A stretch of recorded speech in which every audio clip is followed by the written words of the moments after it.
Samuel Lester wasn't just another waiter at the Grove. With his easy smile and calm demeanor, he had a talent for making every customer feel valued, regardless of their background. To Samuel, everyone deserved respect, whether they wore a business suit or faded jeans. One quiet Tuesday afternoon, as soft jazz filled the air, the restaurant was unusually still. The staff moved about, setting tables and polishing glasses. The gentle chime of the doorbell broke the silence, and Samuel looked up to see a teenage boy enter, accompanied by two sharp-looking men in suits. It was clear this wasn't an ordinary guest. Although Samuel recognized Barron Trump, he treated him like any other customer, greeting him warmly. "Welcome to the Grove. Table for one?" Samuel asked.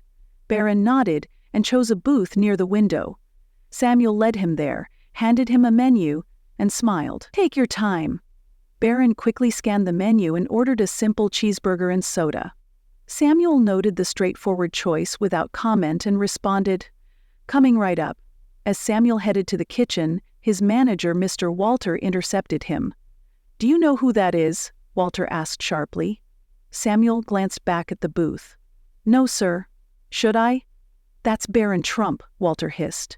"His father is—" "I know who his father is," Samuel replied calmly. "Then you understand this is delicate," Walter snapped. "Stick to the basics. No small talk, no unnecessary interactions, and don't make us look bad."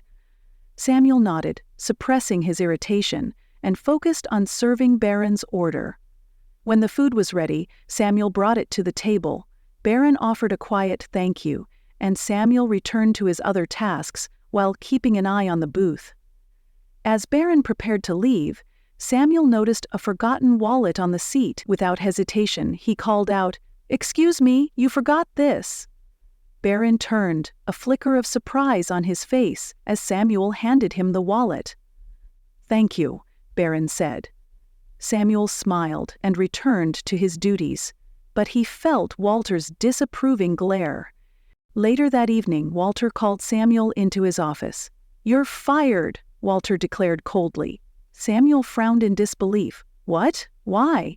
"You broke protocol," Walter said. "You could have jeopardized our reputation." Stunned, Samuel left the restaurant, the weight of injustice heavy on his shoulders.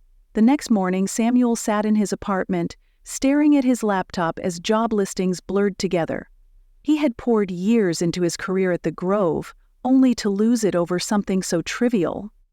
Just as he was about to close his laptop, his phone buzzed with an unknown number. "Hello?" Samuel answered hesitantly.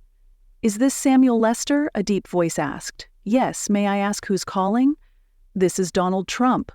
For a moment, Samuel thought it was a prank. Mr. Trump?" "Yes," Trump replied. "My son Barron told me about what happened yesterday. He said you helped him when he forgot his wallet." "It wasn't a big deal, sir," Samuel said. "Anyone would have done the same." "Apparently not," Trump said.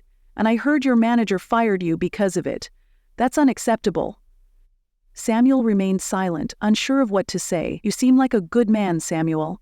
I don't tolerate people being punished for doing the right thing. Here's what I'm going to do. I have a position for you at one of my properties. Name the role you want, and we'll make it happen." Samuel blinked, his thoughts racing. I don't know what to say, sir." "Say yes," Trump said. "My assistant will contact you with the details." Before Samuel could respond, the line went dead. He stared at his phone, replaying the conversation in disbelief. Days later, Samuel walked into the Grand Trump International Hotel.